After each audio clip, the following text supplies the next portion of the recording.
that I'm now live.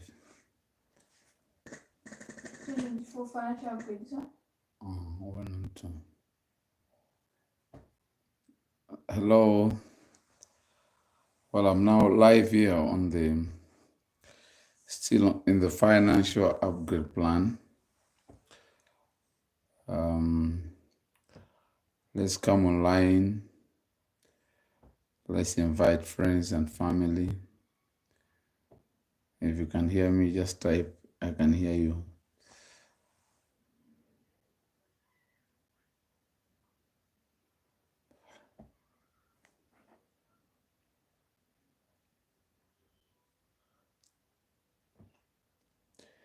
We're going to have the best of time today.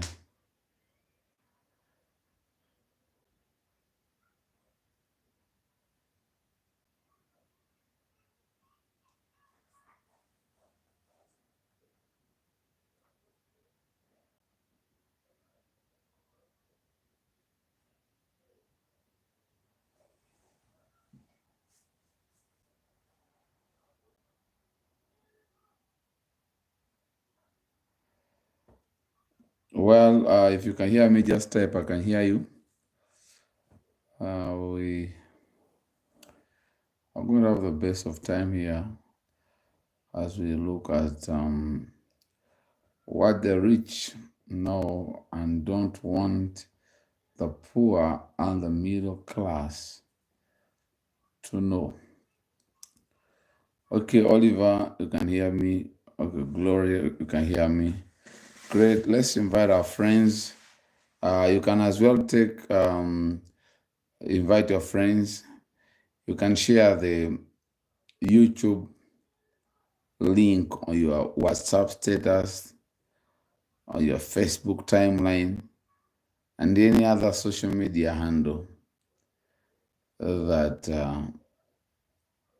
you can be. We're going to have the best of time here. Well, if you can hear, okay, Oliver says you can hear me. Glory says I can hear you. Great. So we're going to have an amazing time here. Lots of insights will be shared as we examine what the rich know and they don't want the middle class and the poor to know. By the way, this class, everyone watching me right now, you are a rich person. The potential for you to be rich is enormous. It's quite a lot. Thank you, Andrew Kondowe. Glad to have you online here. We are going to have the best of time. Well, surely we'll be starting the broadcast. What the rich know. And they are working so hard.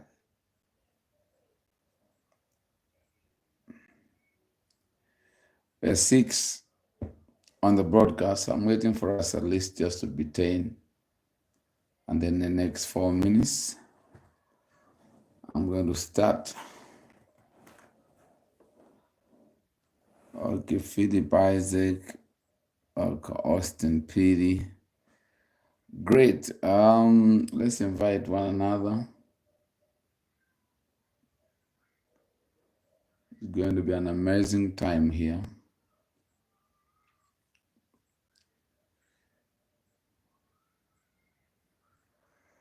I made a promise about this class and I want to keep that promise. And I said that I'll be sharing what I've learned from 3 of my friends that are comfortably billionaires and they are building serious wealth. What I've learned from them. If you are ready, just type I'm ready, then I start. I'm just remaining with 3 minutes, then I start.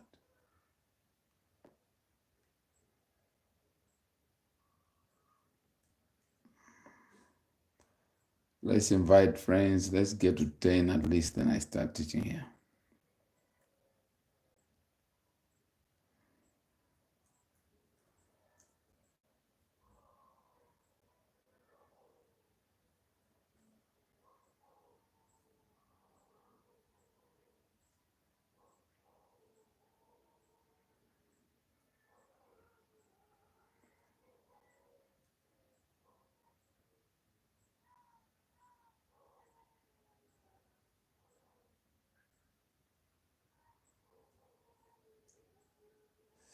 If you are ready, just type I'm ready.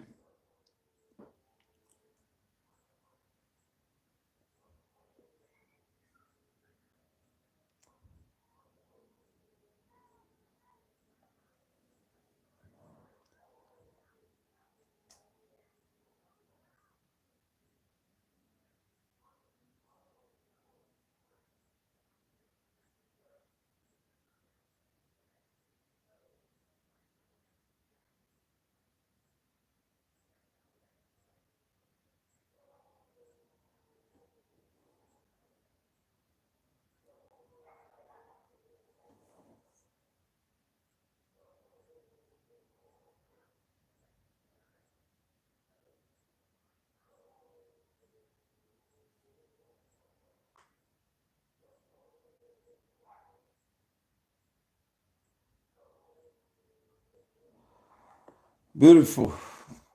If you're ready, just type I'm ready. I'm ready. Then we move. Great. Just in a minute.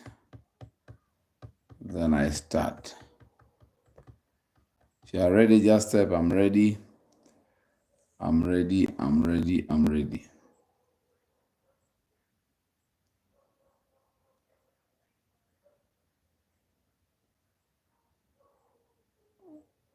If you're ready, just type I'm ready. I'm ready. I'm ready. I'm waiting. I've only seen 2 people typing I'm ready.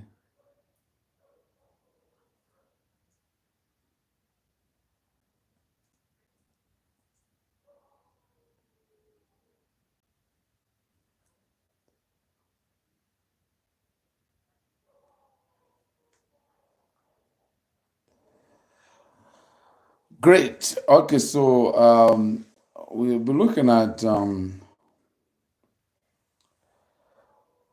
what the rich knows and don't want the middle class and the poor to know anything about it.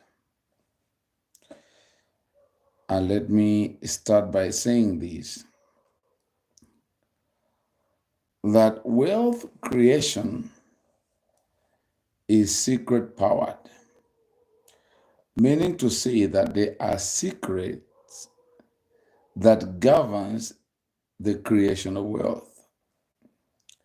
Now look at these staggering statistics. It has been said that it is 1% of the world's population that controls the wealth of this world. Can you imagine that?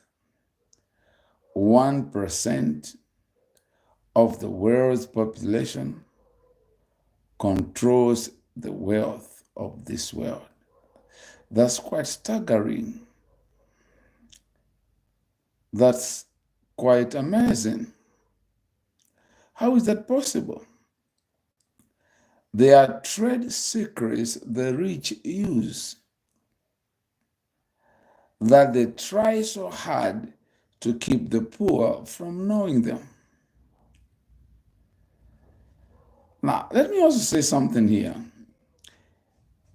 There is a statement that I made, I think, when I was teaching on the 15 money limiting mindset. I said, everyone can be rich. Mark that word. Everyone can be rich, but not everyone will be rich. Yeah. Everyone can. That means every human being born on the earth has the capacity to be wealthy. But not everyone will be worthy. And the most surprising thing is what I've just told you, that 1% of the world's population controls the wealth of this world. The question is, who are this 1%? What do they really know that the average person on the street does not know? Those are some of the questions that we'll be answering tonight. If every statement, every thought has been able to strike a chord in your heart, in your mind, you can type it on the screen there so that it becomes a reminder to someone, and also it reinforces that thought, to someone that is, on the broadcast. So there are things the rich knows that makes them rich. There are things the rich knows that makes them to control wealth. And there is something that is called a trade secret. Now, most of us don't know that Coca-Cola Company was founded in 1892. And at the time of this writing, it is 132 years old. The Coca-Cola Company, they have been around for 132 years. What has kept them for that long? Now, you know that there are a lot of drinks that have come along the way to, there are a lot of drinks that have come along the way to compete with Coca-Cola, but they haven't been able to match it. Some of you know the drink called Pepsi, which has been trying to compete with Coca-Cola, but it can't still beat Coca-Cola. What is the secret of Coca-Cola? Coca-Cola they have a recipe. And according to investors and business experts, they say that that Coca-Cola secret is so kept secret that nobody can just know it, including employees. And actually, according to them, that they give only 2 people knows that recipe. And when those people are traveling, they are not allowed to travel together. What do we see there? They have got their trade secret. It's a Coca-Cola company opted for a trade secret to safeguard their recipe instead of what is called patent legislation to protect their business. So the company decided to safeguard their recipe and keep it as trade secret to have advantage of its competitors. So the reason the rich keep the things or the knowledge I'm sharing with you is so that they can continue to rule over the poor and the middle class. You must have heard the statement that the rich keeps getting richer and the poor keeps getting poorer. It's simply because there is something the rich knows that the poor and the middle class does not know. So I'll take my time to outline these things, and I believe that by the time that I'm done, your mind will shift and you will also begin to walk in the reality of what I'm sharing with you here. Now let's pick it up from the trade secrets that we have talked about Coca-Cola, that they don't want anybody else to know their trade secret, and they have kept it. It's 132 years now. The company is still making progress. So, number one, what the rich does not want the poor and the middle class to know is their wealth creation strategies. Their wealth creation strategies. There are strategies that the rich use to create wealth. And they know that those strategies give them leverage or an advantage in the business environment, in the marketplace. So everyone who is rich, there is a trade secret. There are strategies that they employ, and they keep them to themselves that nobody knows. Thank you, Oliver. Number one, wealth creation strategies. Now, one of my close friend, who happens to be a neat billionaire, told me something the other time. He said, Joseph, I have hard to copy strategies. I don't know if you have heard that. Hard to copy strategies. That's what he told me. He said, people can see what I'm doing and try to replicate what I am doing. They can replicate the product, but they can't replicate the process. Look at that, hard to copy strategies. So wealth creation strategies are simply processes that are involved in the creation of wealth. Wealth creation strategies are simply processes that are involved in the creation of wealth. So what the rich does is to make sure that they keep the processes that creates their wealth private, because that's their trade secret. And to a measure, you understand, I wouldn't just say that's only the rich, but every human being has an element of selfishness. I want to lead. I want to remain the king. I want everyone to admire me, because one of the things that drives men to create wealth is a thing called ego. People love to be celebrated. People love to be admired. And nobody can celebrate you or admire you if you are not wealthy. Are you still with me? Wealth creation strategies. But then let's look at this. There are rich people that are also generous in at least sharing the things that has contributed to their creation of wealth. Let me, just, digress or just get back to what I was trying to say about process. The wealth you see in the hands of wealthy people is just a product of a process.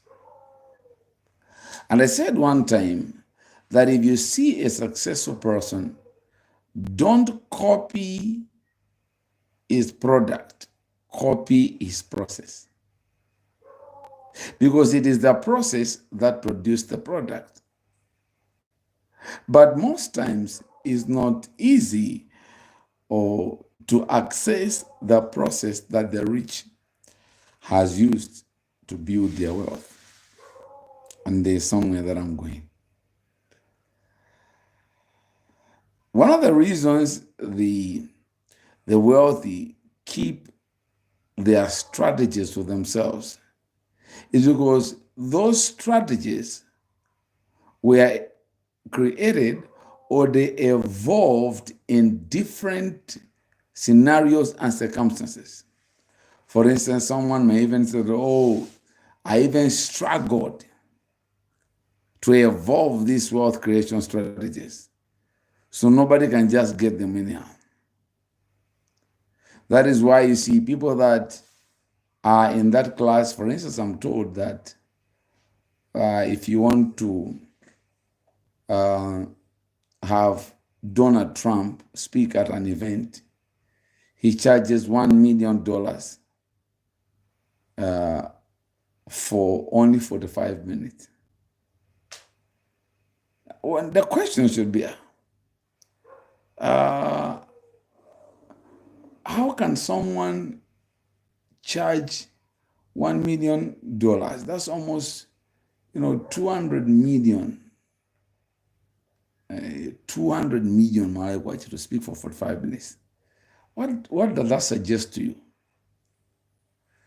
If we are together, I want to see if we are together here. If he speaks for 45 minutes, he charges 200 million Malawi kwacha. What do you think that man charges that much? Answer me. I'm waiting to see if we are together here.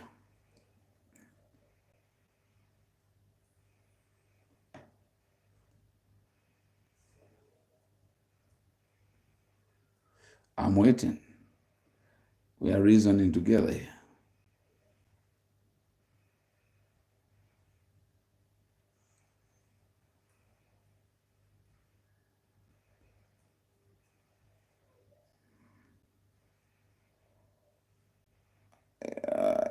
Are you with me there? I'm waiting. If somebody just speaks for 45 minutes and he charges 200 million, what does that fellow actually know? Or what do you think he charges that such high? If you are with me, okay. Oh, Prophet Jonas, you're with me. Great. Yeah.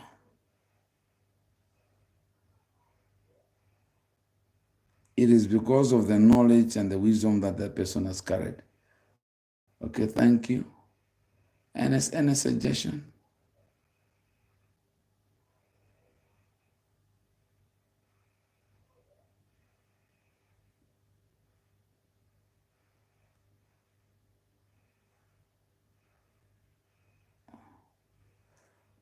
We're reasoning together here. Is an interactive. I like something interactive.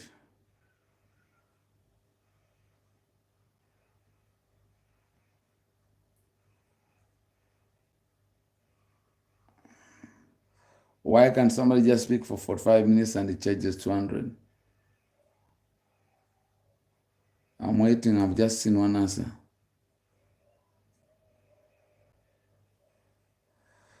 He charges that much because of the knowledge he has, meaning to say that he has secrets about some of the things in this life that many has limited knowledge. Thank you. I thank you, Enoch, for that. But also I like what Prophet Jonas said. It is a value he has placed on himself. I like that.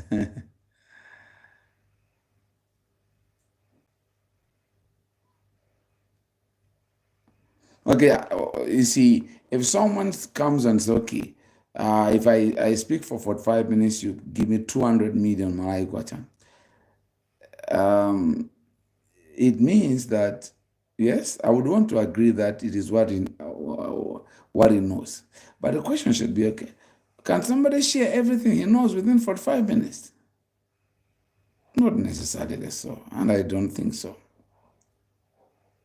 So there is something there. There is something to do with what is called classified knowledge. That's why I pay for classes. There are classes I pay to enter. The course is called classified knowledge. Yeah, classified knowledge. It's specialized knowledge. It's not something that you are going just to Google and you find it. So all those people like Tony Robbins, $300,000 per speaking engagement, Barack Obama, Richard Branson, and all those guys that, are top guys. They know so much, one, but you see, out of what they know so much, they have got what is called classified or specialized knowledge, which works. And also there is about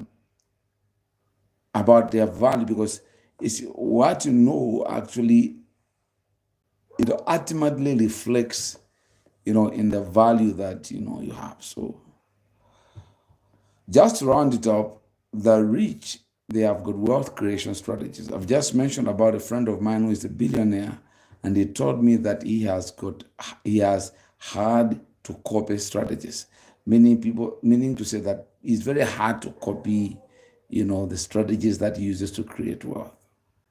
But you see, the same people, if you get close to them, if you build relationship with them, if you subscribe to their mentorship, because most of these people I'm talking about, they are my mentors, you see now. If you subscribe to their mentorship, with time you discover that you begin to know what they know also. You must have heard the story or the saying that goes that if you want to keep anything away from a black man, just put it in a book, because he will never read it. Yeah, so there are many, they are rich people. Oh my God, let me tell you a story that you will also going to laugh. Some years back, I was working in a bookstore selling books. And there is a book that somebody brought to the bookstore so that we should sell them. Now, because I was working in the bookstore, I had the privilege of reading many books. But this book, it was written by Donald Trump and Robert Kiyosaki. And the title of the book was Why We Want You to Get Rich. Guess what? I never read that book. I never read that book. I was selling it to people. Then 5 years down the line, I visited a woman that was building a mega and massive hospital. And it was self-funded. I remember the government wanted to support her. She said, no. I don't want any government to take the glory. I want to build it so that when I finish it, I know that God helped me to build this building. So I went to visit the building that this person was building, this mega hospital. Then I asked the person, I said, how do you suddenly, because I knew the person was on the floor. This person used to sleep in church, praying because was that zero. Then I asked her, how did you rise from this place and you're on top here? And he answered, there is a book that I read. I said, what kind of book? He now said, why I want you to get rich. And that book, I bought it from you. Can you see that? I had a book that made somebody rich, but I never read that book.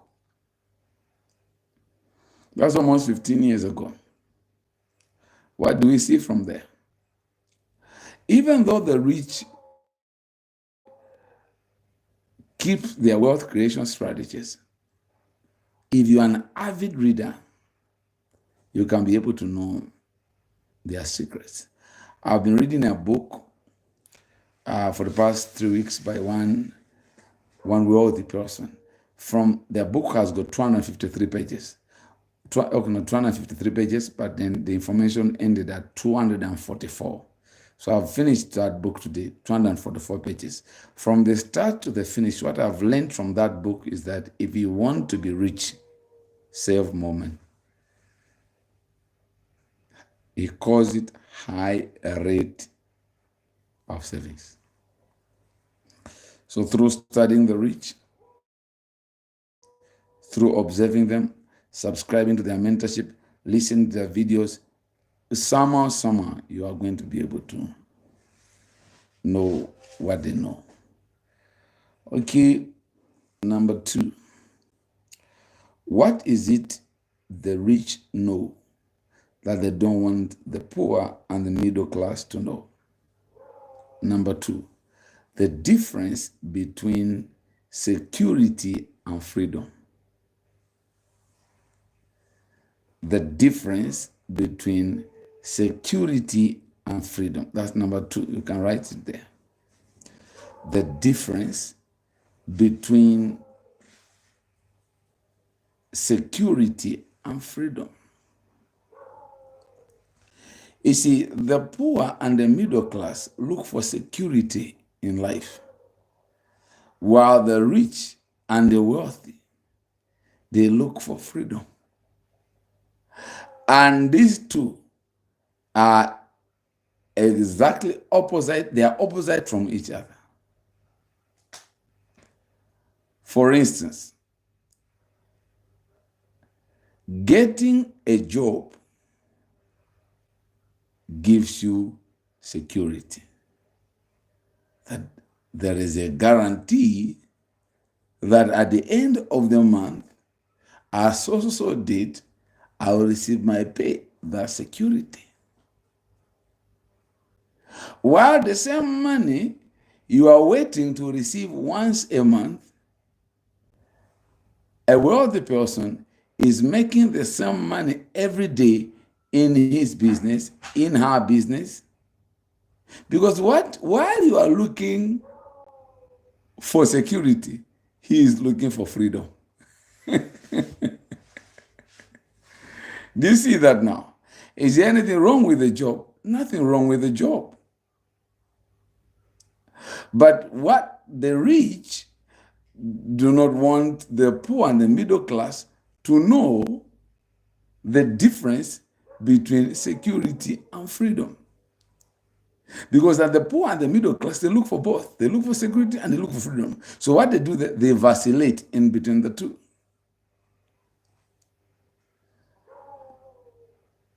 And the reason the poor and the middle class look for security is because they are running away from taking risk.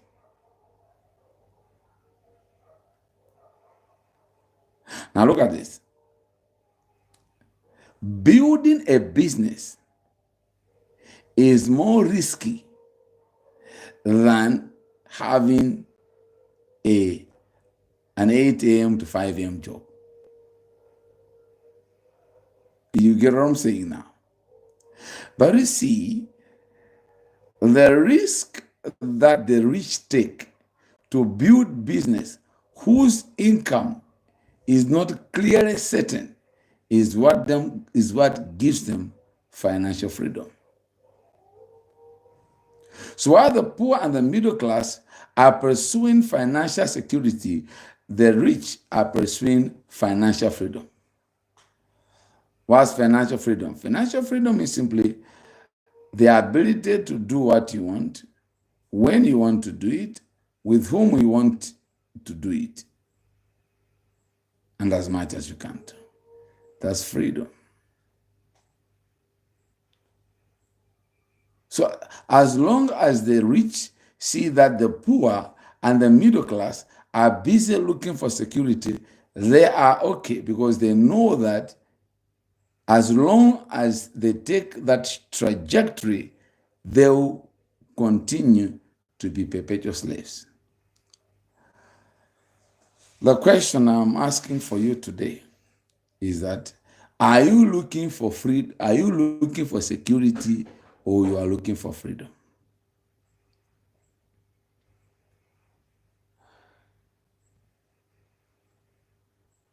Looking for freedom, looking for security is less risky. But looking for freedom is more risky and yet rewarding and liberating. Yeah, yes, Jen, if you want to be rich, you have to save money. You cannot be rich if you don't save money. So the rich are very comfortable with keeping that secret. That let the poor and the middle class be looking for security while I'm looking for freedom. And now you see, there is a drastic change, or let me call it a shift, that is taking place in the world today. That jobs are no longer secure as they used to be. Now we have got the concept of employability.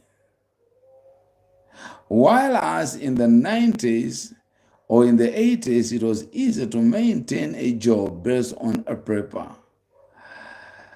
employability in the 21st century or the times we are living in is very demanding.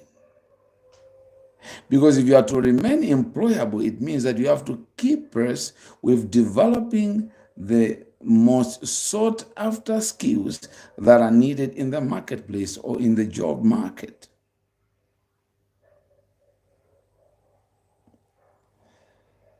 Okay, Arthur says, oh, it's my first time to hear this. I'm learning. Thank you. Yeah. So you have to choose now that am I in a pursuit of financial security or am I in a pursuit of financial freedom? While there is a limit to how far you can pursue financial security, there is no limit to how far you can pursue financial freedom. No matter how you work in an organization, the truth of the matter is that there is a day they are going to retire you.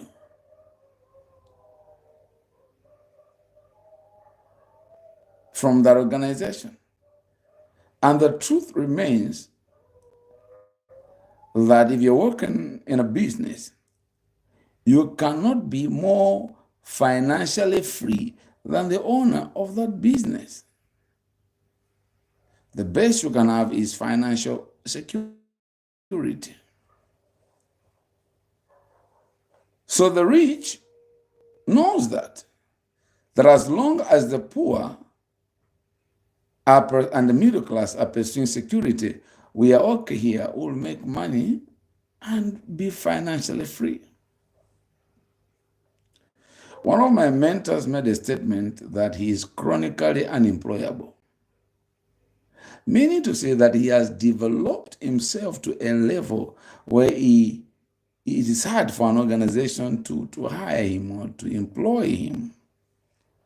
I trust you get what I'm saying. I trust you together here. There is nothing wrong with the job.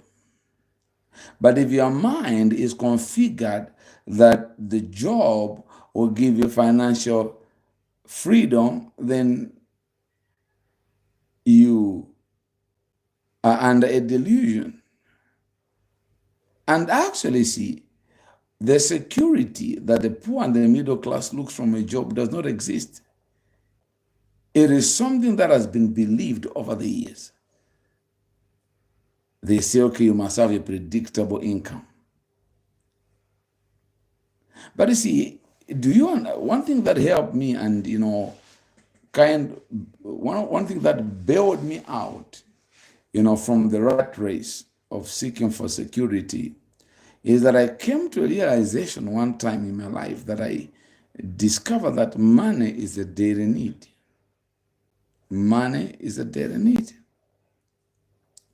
And because money is a daily need, it has to be made daily. The reason many people complain that, okay, once I receive my salary, every other thing comes and swallows it up, or every other thing takes my money, is simply for the reason that what is needed daily is received once in a month. That's why no matter what, salary will never be enough. But the wise who is in pursuit of financial freedom will use this income from the salary to create investments and business that will create a financial future. Look at every rich man, he's not looking for security. And it's one thing that goes with those that are looking for security is that they are very comfortable. I receive 1.5 million. Then they pay my house. They pay my bills. There is a company car. What he doesn't know is that all those company car, company house, and all that are temporary. They are not forever. That's why today we see people that were bosses. We see people that were in high-paying jobs. And once they lose that job, you see them plummeting and coming down to the valley of financial despair and despondency. Why? While they were pursuing security, they never minded the need for them to pursue freedom. So the choice is up to you. Are you looking for financial security? Or you're looking for financial freedom? And look at this now. Financial freedom is what we call also financial independence. That means you are not dependent on anything or anybody else to thrive financially. Now, the people that, oh my God, the people that pursue security, although they pursue security, check them, they will never be financially free. Because that is why most of them that pursue security, they always have issues with loans that they are struggling to pay. They have issues with high interest loans from organizations. Even look at this now. Oh, yeah. Have you seen that they are finance houses that offer incentives to salary earners? That if you earn a salary, you can come and take a loan here. Why? They know that money will come because they know you are looking for security. But the wealthy look for freedom. So while you are working, I was talking to people on Sunday, that the purpose of work is to teach you how to work. So you don't just go to work or you get a job to be receiving a salary. No, actually, for information, receiving a salary is not receiving a salary is not the real essence of that job. The real essence of that job is to get you equipped with knowledge on how you can be able to run your own. Okay, I think we go to number 3 now. What is it that the rich knows and they don't want the poor and the middle class to know? And number 3, the rich does not want the poor and the middle class to know, 3, that they don't work for money. Yeah, point number 3, that they don't work for money. Or just type, they don't work for money. They don't work for money. Yeah. Yes, Andrew, money is a daily need, therefore it must be made daily. Because they are daily needs to be made by money. So number 3, they don't work for money. You know, most of the times when we see a person is working so hard and is building wealth, we tend, to make our own observation and say, oh, that person is working hard to get money. But what many do not, are you following me? Thank you.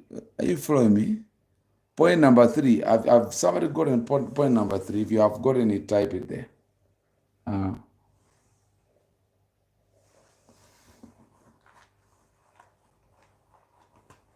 I've not seen anybody typing point number 3, so I don't know if you're following me. So typed it down. Yeah, thank you, Oliver. That they don't work for money. Yeah. Give me water and go to sleep. So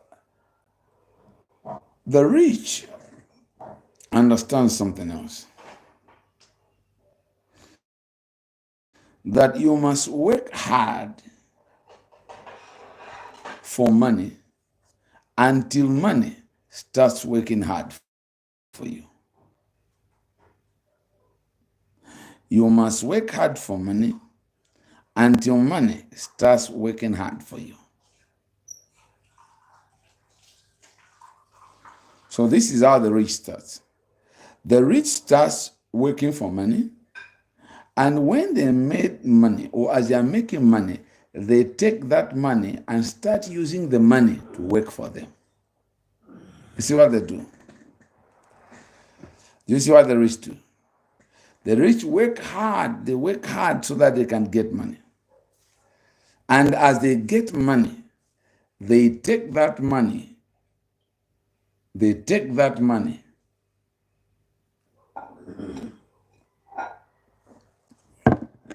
And put it to work to be working for them. While the poor and the middle class, all their life, they are programmed to work for money. Do you get it there now? So while the rich are employing money to be working for them, the poor and the middle class, money has employed them. So they work for money. So while the poor and the middle class work for money, the rich have money working for them.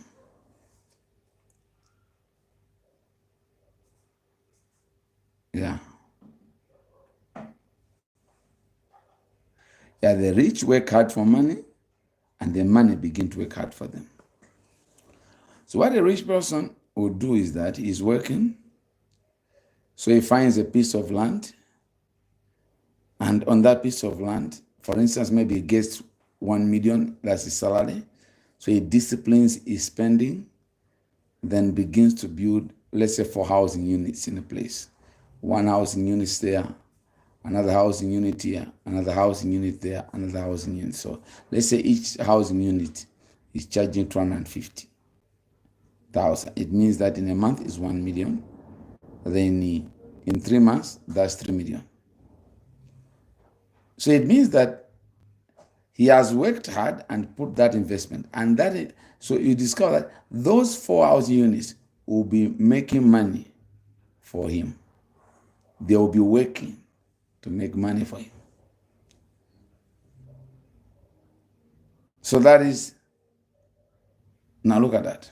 Now I'll give you a secret.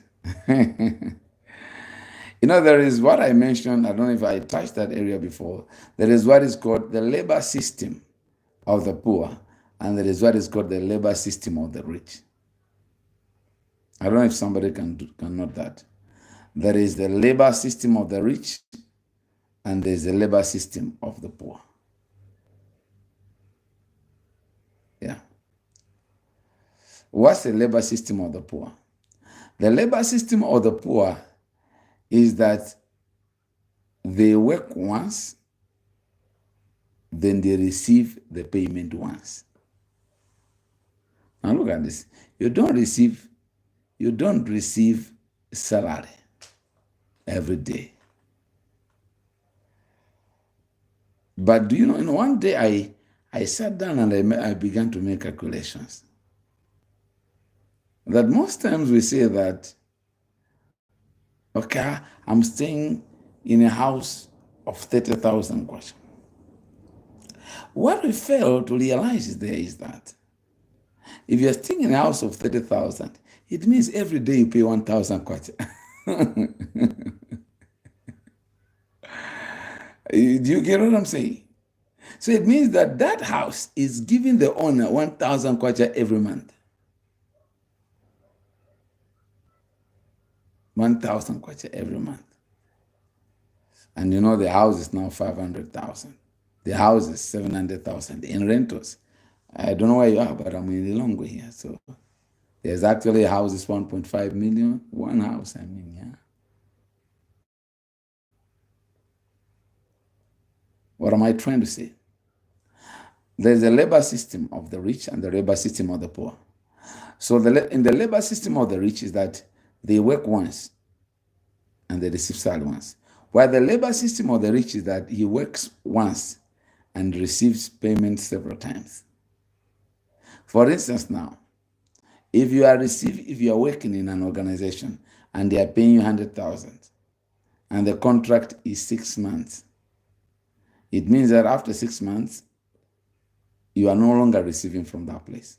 While somebody that has got an investment that is yielding a monthly return, whether that person is employed or is not employed, whether he's sleeping or he's waking, that investment is making money for him.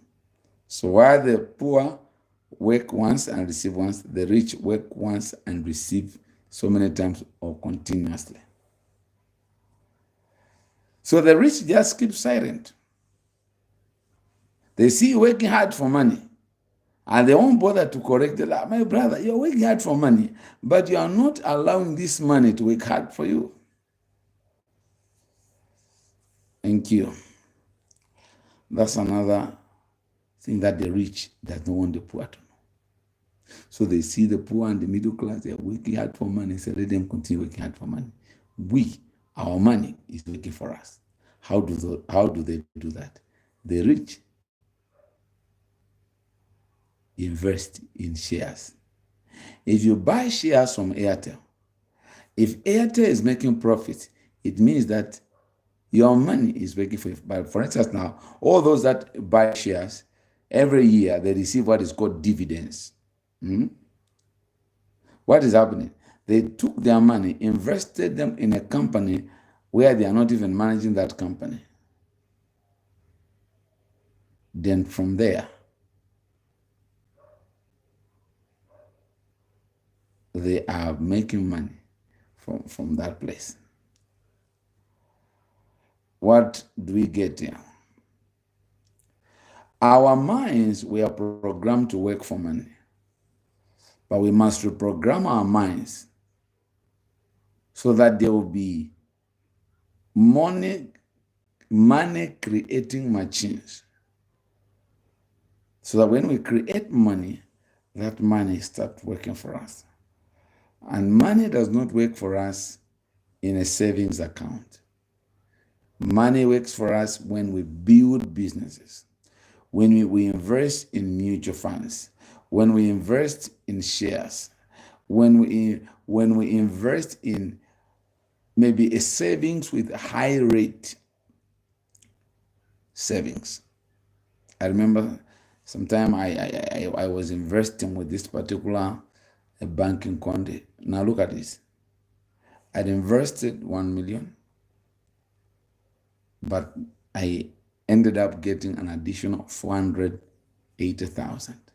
The question is, which bank can you save 1 million and you get interest of 480? There is none. But then if you understand what I'm talking about, you'll channel your money in places where it works for you. So me, what I did, I sent my 1 million kwacha, and that 1 million kwacha worked for 10 months and it now gave me 480,000. That's the mindset that you need to have. That if I'm working in an organization, I'm working for money, you understand? But I must move from working for money to having money working for me. And the truth is, as long as you are working for money, you will never be rich. But when you graduate or you transit from working for money to money working for youth, then from there you're on the path to becoming wealthy. That is why one of the things that I ask when I'm doing a financial class is, okay, you stay in Blantyre, tell us 10 richest men in Blantyre. When they finish mentioning them, I now ask, who are they working for? In what company were they employed?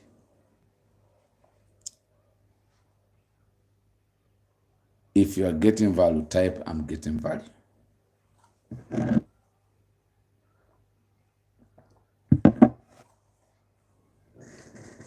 If you are getting value, type I'm getting value.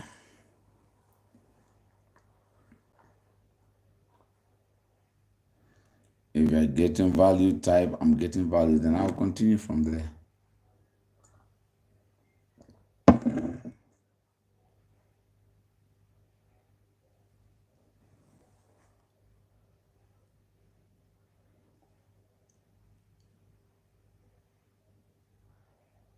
Okay, getting value.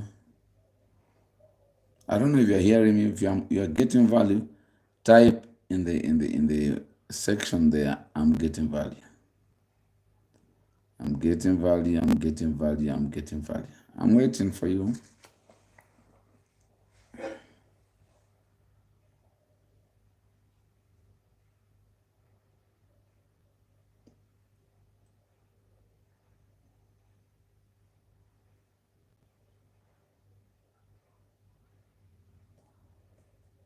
I don't know if you are still hearing me, because I'm not seeing any comment in the section there. If you are getting value, type I'm getting value. I'm going to continue from there because I'm wondering if anybody is hearing me here.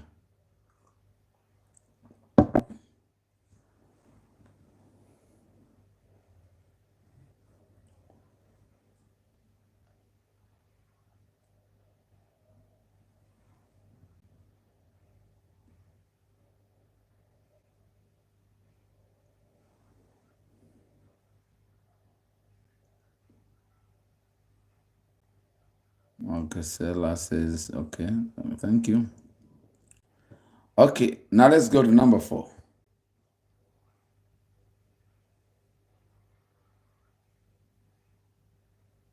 Number 4 is that the poor does not want, the poor does not want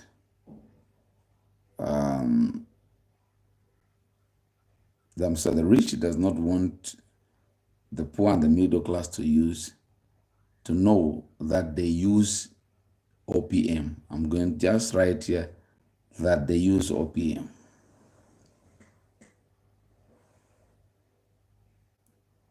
That they use OPM. And I'm going to define what OPM is. Okay, they use OPM. So the rich does not want the poor and the middle class to know that they use OPM. What is OPM? OPM is simply other people's money. Yeah, other people's money. Other people's money. If you see you see, what people don't understand in the game of money or in the economic system is that the rich uses the money of the poor and the middle class to get richer and richer. Yeah, other people's money, OPM. Right now we are talking Forbes magazine, which is a magazine that focuses on business and what they call fortune companies. Crowned Aliko Dangote as the richest man in Africa. But let me tell you the truth. That Aliko Dangote is owing so many banks. For any information, the rich borrows a lot. They borrow a lot. Because for them, borrowing is leverage. Now, while the poor and the middle class borrow for consumption, the rich, they borrow for production. Do you get the difference? While the poor and the middle class struggle to pay debt, the rich, they don't struggle to pay debt because they understand the game. So when you are saying, okay, my money is safe in the bank, you don't know that the rich are using it to get richer. Oh, I think that book now is only available in soft copy. It's called The Practical Realities About Debt. In that book, I talked about good debt and I talked about bad debt. So while the poor and the middle class are victims of bad debt and they are under the weight of bad debt, the rich understands the side of debt, which is good debt, and they use it. One of my mentors told me, I think he told me last year, he told me, Pastor, I borrow. And he told me how he borrowed 500 million. 500 million is almost half a billion. He said he used his equity, he borrowed 500 million, invested in another bank, and when he bought shares, made money, by the time they were declaring the shares of that company, as I'm talking now, he's a billionaire, but he borrowed 500 million. So the rich are not even afraid to. Do you know that the poor and the middle class are afraid to borrow? If I borrow and I don't pay back the money, why? Because they don't have good assets. Why? Because they don't have good income generating investments. One young man actually told me in the city of that young man has been buying houses. I asked him, how do you buy houses? No, I have got one house. I use that house as collateral, borrow money, and buy another house. And as rentals is coming from there, I take that money to pay this house, and I keep buying like that. I said, is that easy like that? They say, because I understand how to use good debt.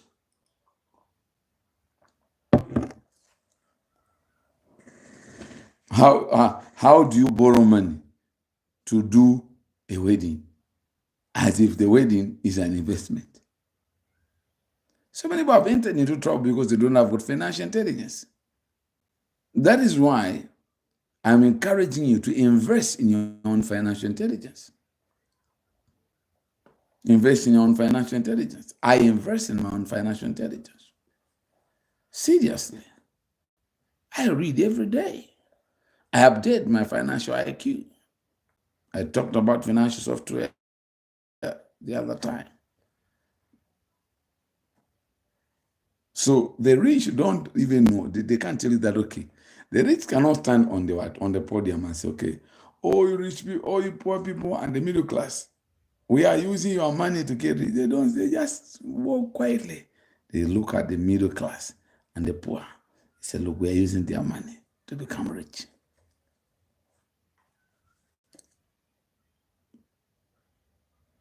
Other people's money. That's what the rich are using. And let me say here, it's very, very important that you do not just rush and say, okay, no. And I have known that the rich are using other people's money to make more money. So me too, I'm going to borrow 10 million. No problem. But do you have the cash flow that can service that debt? Because one thing about the rich is that the rich, they have got good cash flow that services their debts. While the poor and the middle class, they are always struggling to pay their debts. So while the poor and the middle class are struggling to pay their debts, the rich don't, because they have created channels. So they know, okay, I have got 10, okay, I'm going to come there. Okay, I've got 10 streams of income. You understand? So I'm going to take 5 debts from this bank, from this bank, from this bank, from this bank. And the other point, this business will be servicing this loan.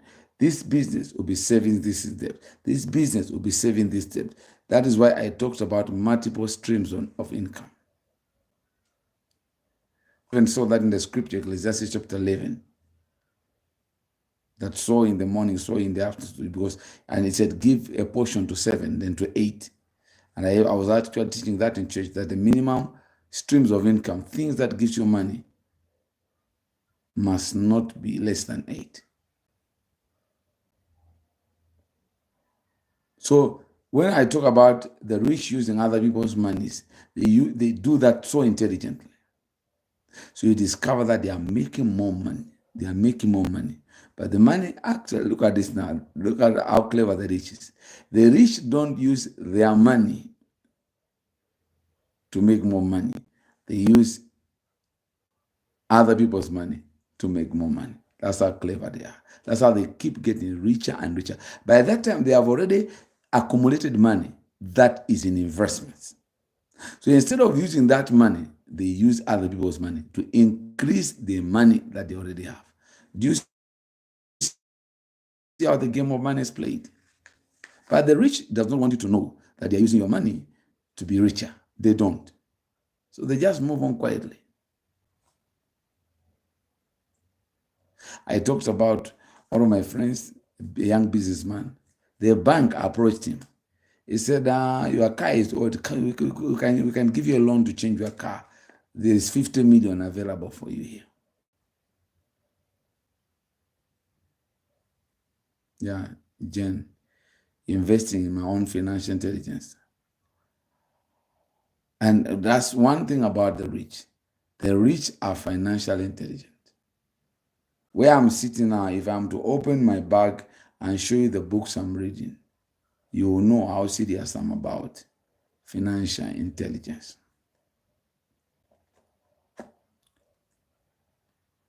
I trust we're still together. So the rich, they don't want the poor and the middle class to know that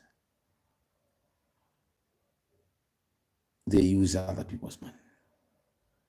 And I've already told you about a Milan friend of mine who is a billionaire who told me, he said, Pastor, I borrow monies. I spoke to him, I think that was last week.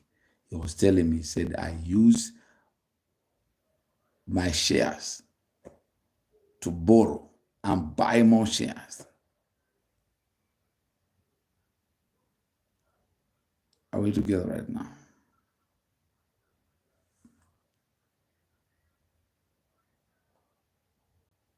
Okay, let's move now. If you are following me, we're going to point number what?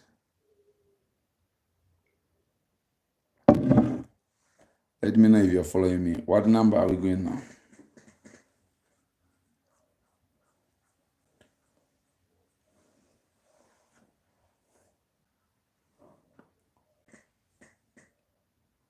What number are we going now? If you are there, type it.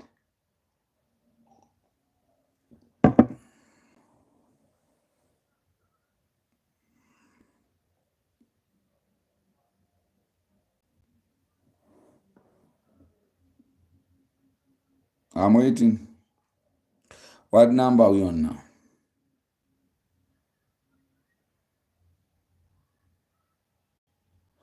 You're going to point number what? I'm waiting.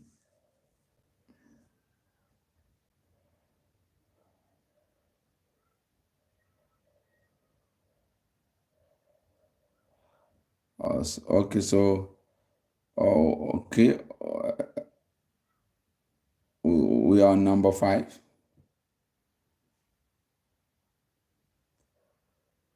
Okay. Let's go to the next point. The rich don't want the poor and the middle class to know the pond where they fish.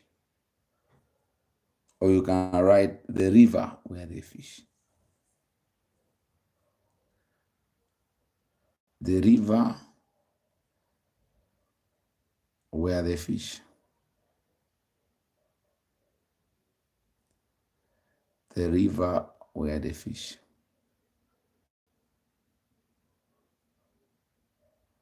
The river where they fish.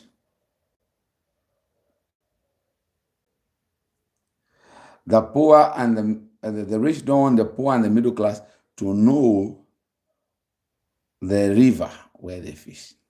They don't want to know it. Can someone write that one down if you're following?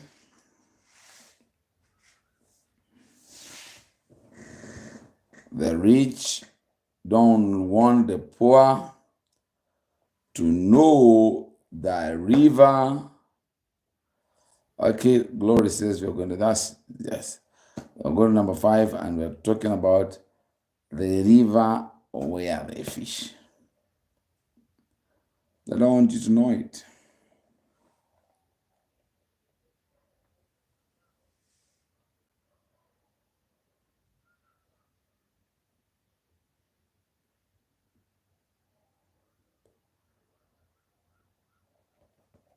the river where they fish.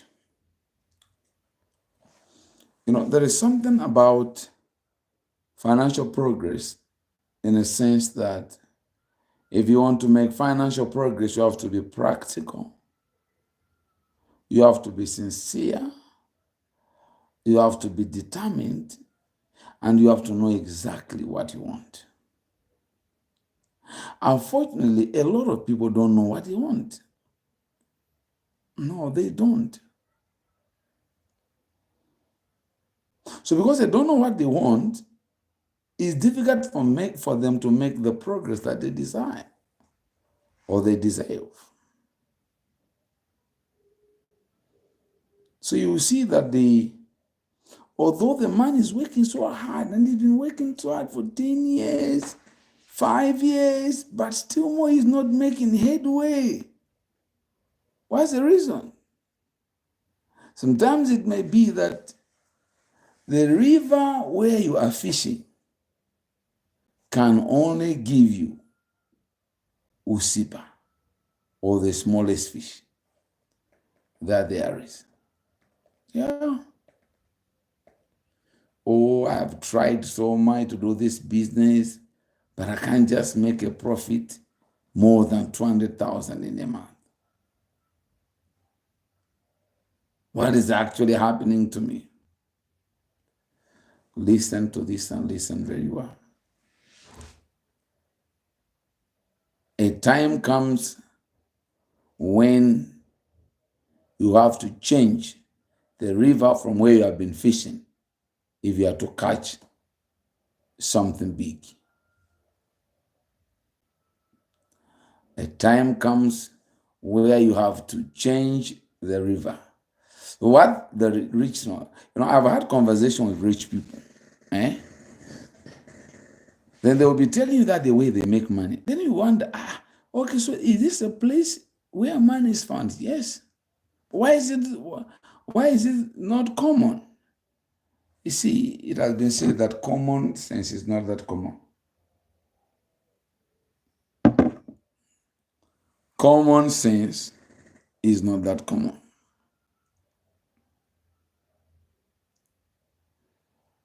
So there is where money is found in every economy. I talked about that when I was talking about the financial upgrade plan. There is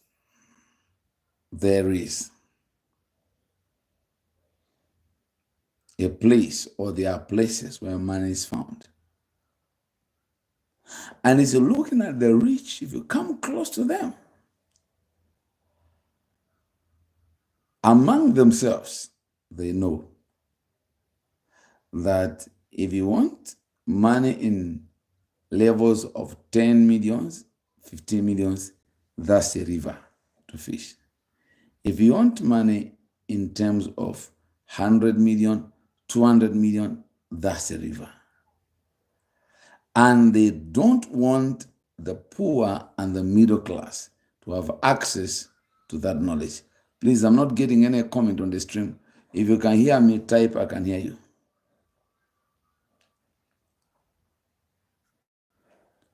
I don't know whether it's network or if you can hear me, just type, I can hear you.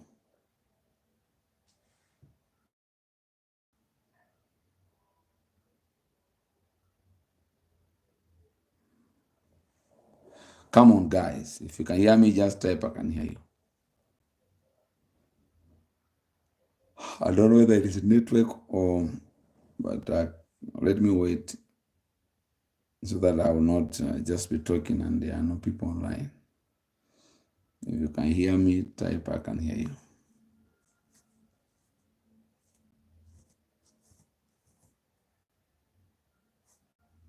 I'm waiting.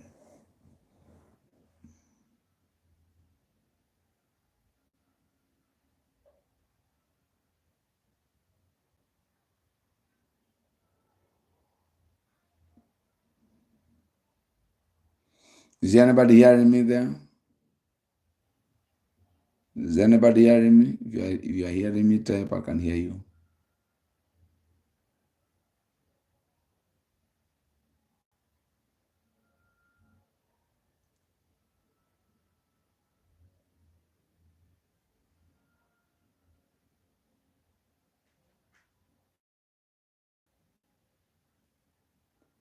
There's quietness here. I don't know if you guys are hearing me. Pearl, can you check me on this? Try to check. Oh, okay, okay, okay. The rich don't want the poor to know the river. Okay, okay, okay, okay. There are places where man is found, and they don't want you to know, to find access to the place. Okay, yeah, that is it. Yeah. So in every economy, there are places where man is found, and the rich knows exactly where they want to get the money they want. So they know, okay, I've been doing business between the range of 10 million and 70 million in this river, and now I want to be doing business in a class of 100 million, 300 million, 400 million. They just change the river where they, and that is knowledge that is just peculiar to them. They don't want, it's not knowledge. When people understand that a particular kind of knowledge is reaching them, is improving their life, they kind of, work around keeping that secret. So that is where also wisdom is needed. I've talked about connections, building relations. Some of the business that I do, I never knew that there is money there until I got connected to people that told me, there is money in this place. Yeah, there is money in this place. So if you want to know where the rich fish, relate with the rich, build relationship with the rich. Don't ostracize or speak against the rich. And I've actually known something about rich people, that when you are nice to them, when you honor them, when you are open, you are ready to learn from them, they are also ready to open up their heart and share with you where they make their money. I have got friends who tells me, okay, Pastor, if you see that I've got money, this is where money is found, this is where money is found, this is where money is found, this is where money is found. How? It's simply because I've created a relationship. Because one of the things that will give you access is humility. Some people are too proud, or they present an attitude that they know everything. As a result, they don't go that very far. Okay, I'm remaining with 12 minutes. Then I'm going to finish. Yeah, there are 10 things I'm supposed to share. Because we started late, I think I'll just share maybe 7 or 6. So let me say 6. Yeah, I'll share with you 6. So I've talked about number 1, number 2, number 3, number 4, number 5. Now, let me talk about the number 6. Number 6, the rich does not want the poor to know their leverage. They don't, just type their leverage. Their leverage.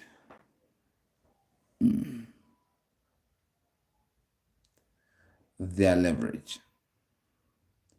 So, what's leverage? Leverage is an advantage. It may be a skill. It may be a connection. It may be something that you use to penetrate a market, to secure opportunities, to have certain doors open for you. That's what leverage is all about. So the rich, they have got leverage. You know, okay, let me give a practical example. You are trying to penetrate, or you are trying to secure a foot or a place in a particular business. Now, there are some people, they are already making it big. They are making it so big in that some business.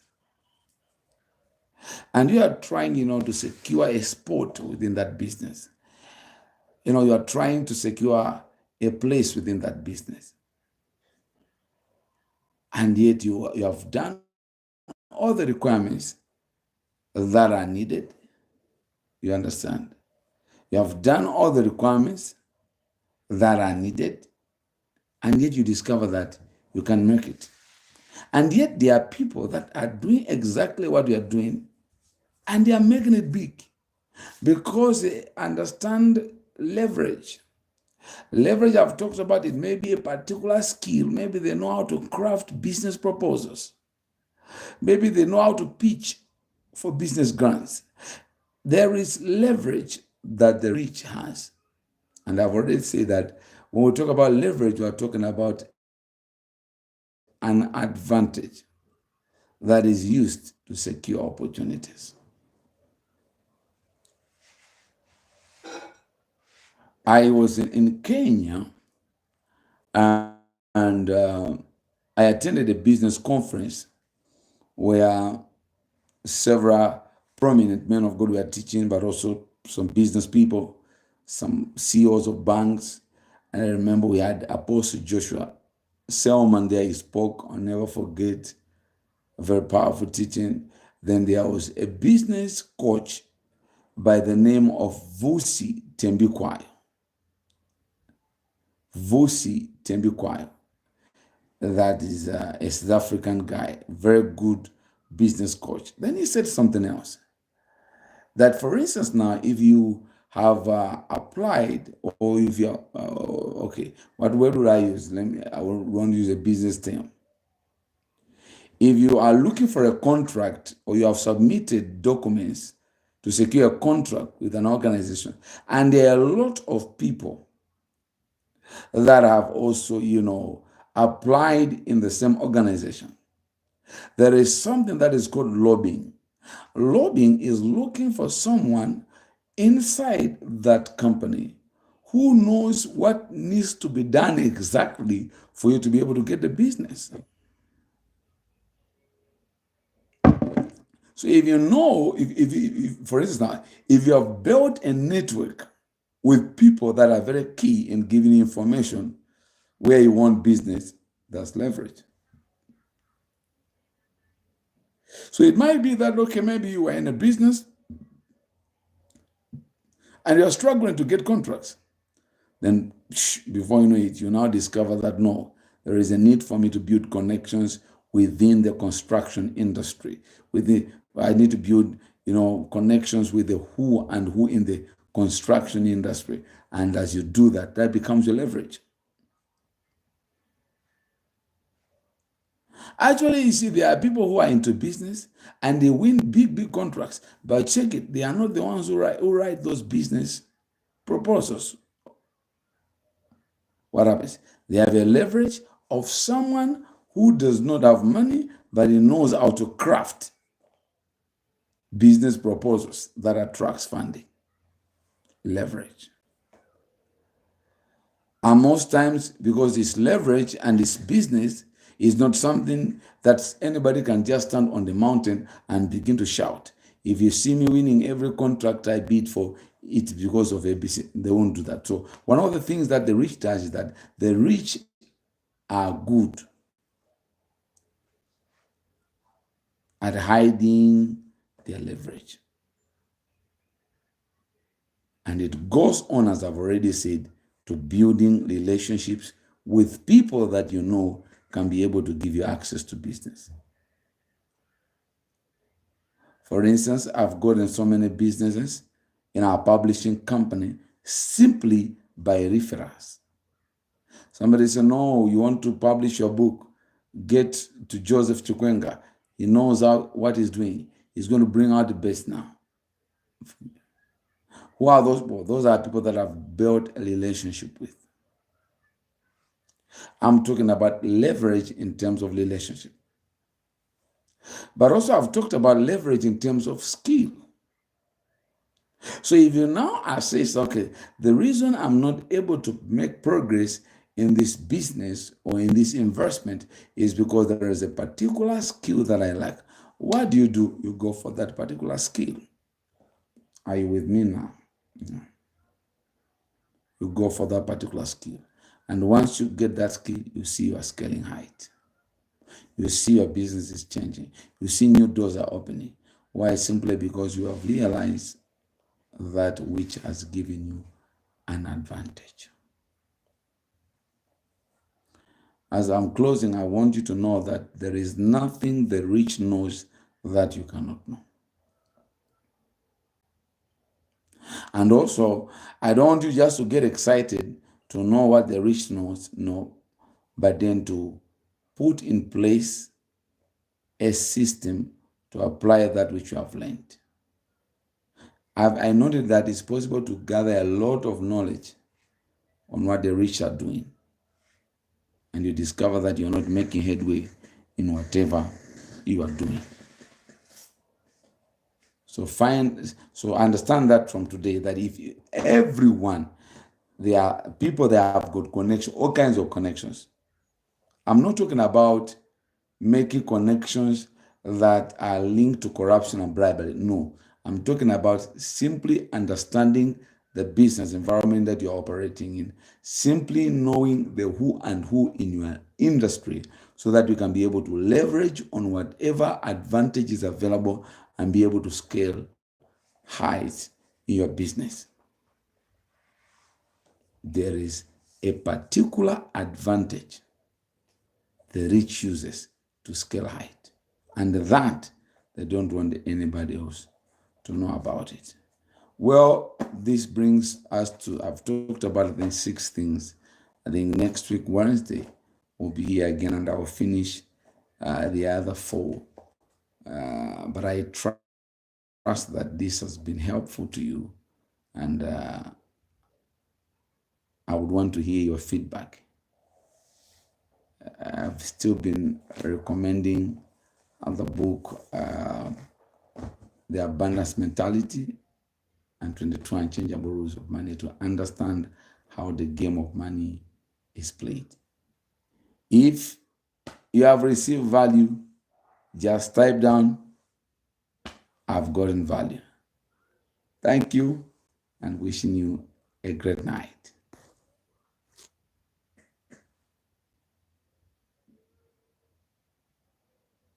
Bye-bye.